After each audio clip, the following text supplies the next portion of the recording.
रोजो रोजो रह तरु कोनो ना कोनो प्लान में कि रोजो रोजो रह तरु तू कोनो ना कोनो प्लान में। अरे करे जा 9 महीना के छुट्टी मिल जाई, आ जा एक बार जादव जी के दलान में। चौकी पलट जा जादव जी के घोट जा।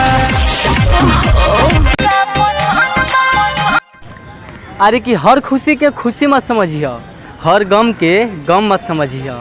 अरे कि हर खुशी के खुशी मत समझियो, हर गम के गम मत समझियो। ये करे जा चंद्रवंशी जी के जान हो, कोनो सरवा से अपना आप के कम मत समझियो।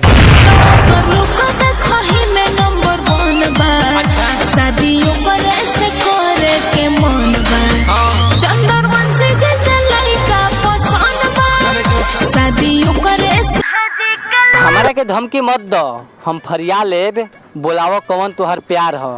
अरे कि हमारा के धमकी मत दो, हम फरिया लेब, बुलावा कौन तुहर प्यार हो।